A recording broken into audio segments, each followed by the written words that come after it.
Hello dear student, welcome back to my YouTube channel SK classes.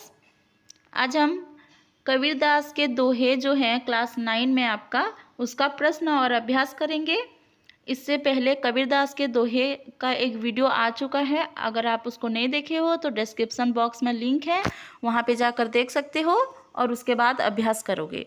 तो यहाँ पे आपका पहला प्रश्न है, निम्नलिखित प्रश्नों के उत्तर 2 या 3 वाक्यों में दीजिए। पहला प्रश्न है, मनुष्य के जन्म को दुर्लभ क्यों कहा गया है? उत्तर होगा, संसार में मनुष्य का जन्म दुर्लभ होता है। मनुष्य को देह या शरीर बार बार नहीं मिलता, इसलिए मनुष्य जन्म को दुर्लभ कहा गया है।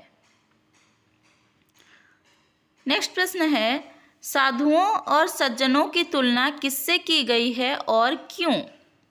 उत्तर होगा, साधुओं और सज्जनों की तुलना सोने से की गई है।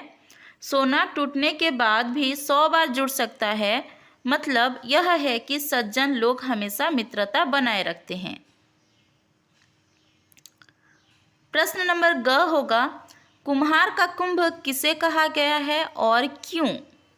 उत्तर होगा, कुम्हार का कुंभ दुर्जन को कहा गया है, क्योंकि यह कुम्हार के घड़े जैसे होते हैं जो एक झटके में टूट जाते हैं।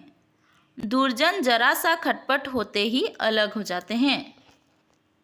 प्रश्न नंबर घ, कबीरदास के दोहों को साखी क्यों कहा जाता है? उत्तर होगा, साखी शब्द ज्ञान और अनुभूति का प्रतीक है। यह ज्ञान या अनुभूति है जिसे स्वयं कबीर ने अपने अंतःकरण से साक्षात्कार किया है। इसीलिए कबीरदास की साखियाँ ज्ञान और अनुभूति की साक्षी है। दूसरा प्रश्न है, निम्नलिखित अवतरणों का आशय स्पष्ट कीजिए। यहाँ पे जो दोहा है उसका एक लाइन दिया है, उसको आपको वर्णन करके लिखना है।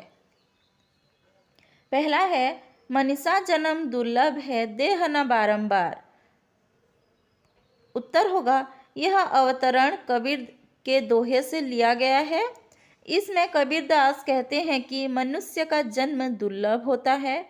मनुष्य को देह या शरीर बार बार नहीं मिलता, इसलिए शरीर रहते अर्थात कि मरने से पहले या जीवन रहते अपनी शरीर की सदुपयोग करना चाहिए और सांसारिक वासनाओं को छोड़कर साधना से ईश्वर की भक्ति करनी चाहिए। दुर्जन कुंभ कुम्हार के एकै धक्का दरार। उत्तर होगा, यह अवतरण कबीर के दोहे से लिया गया है। कबीर कहते हैं कि दुर्जन व्यक्ति कुम्हार के घड़े जैसे होते हैं जो एक झटके से टूट जाते हैं। मतलब यह है कि सज्जन लोग सर्वदा मित्रता बनाए रखते हैं, मगर दुर्जन जरा सा खटपट होते ही अलग हो जाते हैं। तीसरा प्रश्न है, निम्नलिखित प्रश्नों के उत्तर एक एक वाक्य में दीजिए। प्रश्न नंबर क है, किसके जन्म को दुर्लभ माना गया है? उत्तर होगा, मनुष्य के जन्म को दुर्लभ माना गया है। कौन कौन टूट जाने के बाद भी जुड़ सकते हैं? उत्तर होगा, सज्जन और साधु व्यक्ति टूट जाने के बाद भी जुड़ सकते हैं। चौथा प्रश्न है, निम्नलिखित प्रश्नों के उत्तर एक एक शब्दों में दीजिए। प्रश्न नंबर क, क्या बार बार नहीं मिलता? देह या शरीर बार बार नहीं मिलता, तो उत्तर क्या होगा, देह या शरीर। सज्जनों की तुलना किससे की गई है? उत्तर होगा, सोने से। प्रश्न नंबर ग, कुम्हार का कुंभ किसे कहा गया है? उत्तर होगा, दुर्जन व्यक्ति को।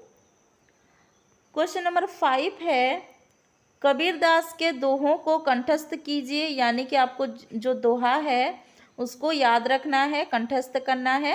और इसके बाद आता है भाषा ज्ञान। आपके अभ्यास में भाषा ज्ञान सेक्शन है, उसमें पहले तो कबीरदास के बारे में थोड़ा दिया गया है, उसको पढ़ लेते हैं।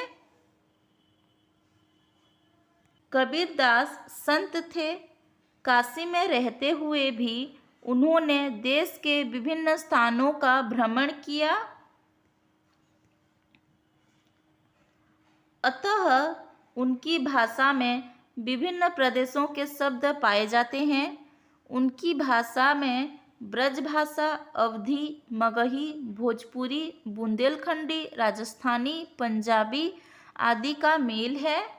साथ ही बोलचाल के क्षेत्रीय प्रभावों के कारण कबीरदास के कुछ शब्द रूपों में परिवर्तन भी देखने को मिलता है। जैसे मनुष्य से मनीषा, आपके दोहे में है ना, मनीषा जन्म दुर्लभ है, तो यहाँ मनुष्य के जगह पे क्या लिखा है, मनीषा। ठीक है, मनीषा। मन से मनवा या फिर मनुआ आदि। उच्चारण के परिवर्तन से वर्तनी भी बदल जाती है। ठीक है, यानी कि कबीरदास के दोहे में कुछ कुछ शब्द जो हैं वो अलग अलग भाषा से ली गई है, जैसे मनीषा। ठीक है, तो यहाँ पे कुछ ऐसे शब्द दिए गए हैं, उसका हिंदी रूप यानी कि हमें उसका मूल रूप लिखना है। ठीक है, जैसे मनीषा, मनीषा का मूल रूप क्या होगा, मनुष्य। क्या होगा, मनुष्य। मनीषा का मनुष्य। ठीक है, जुरे, जुरे का क्या होगा, जुड़, जुड़ जाना। क्या, जुड़ जाना, जुड़ जाना।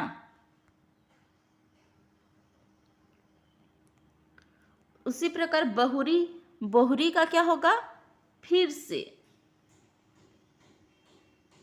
फिर से या फिर पुनः।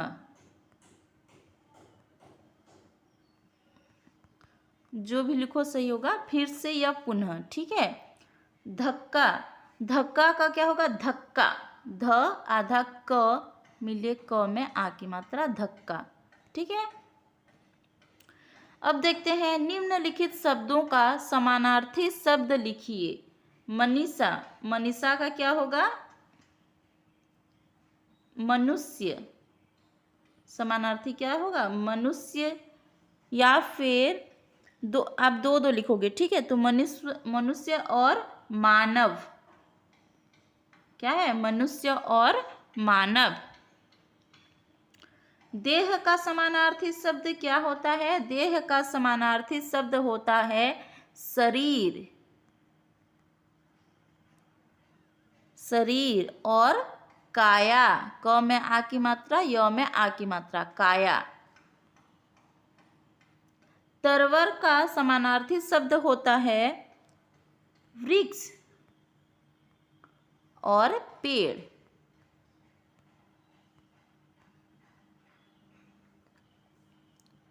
सोना का समानार्थी शब्द होता है कनक, कनक और स्वर्ण।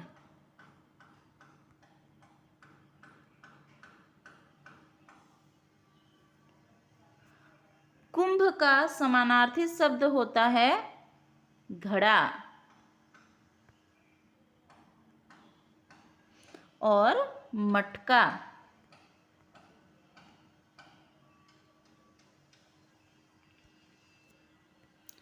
तीसरा प्रश्न है, निम्नलिखित शब्दों का विपरीत शब्द लिखिए। जन्म, जन्म का विपरीत शब्द होता है मरण। दुर्लभ, दुर्लभ का विपरीत शब्द होता है सुलभ। सज्जन, सज्जन का समानार्थी शब्द होता है दुर्जन।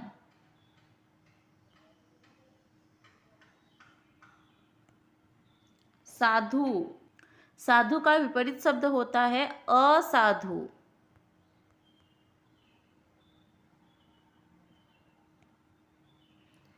नेक्स्ट है चौथा प्रश्न। अभी यहाँ पे दोहे के अनुसार हमें रिक्त स्थान भरना है। ठीक है, मनीषा जन्म रिक्त स्थान है, तो क्या है, मनीषा जन्म दुर्लभ है। यहाँ पे दुर्लभ, मनीषा जन्म दुर्लभ है।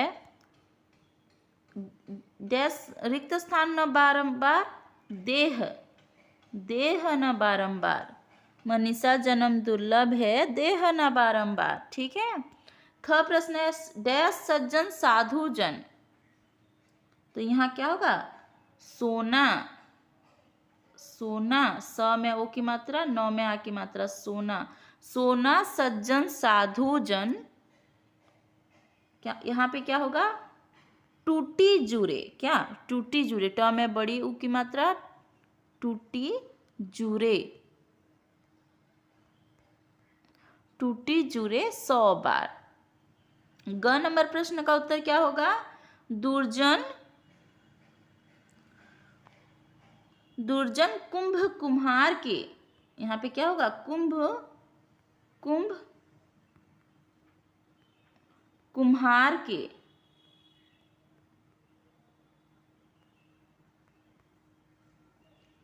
ठीक है, दुर्जन कुंभ कुम्हार के एक ही धक्का दरार, यहाँ पे क्या होगा दरार,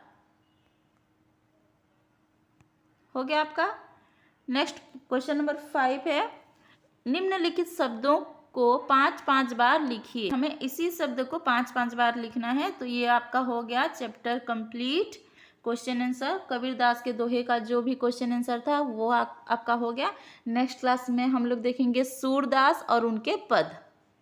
चलिए अगर वीडियो पसंद आया है तो वीडियो को लाइक कीजिए और अपने दोस्तों के साथ शेयर कीजिए, और चैनल पर नए हैं तो चैनल को सब्सक्राइब करके ऑल नोटिफिकेशन बेल ऑन कीजिए ताकि आने वाले वीडियोस के नोटिफिकेशन आप तक आसानी से पहुंच जाए। मिलते हैं एक नए वीडियो में।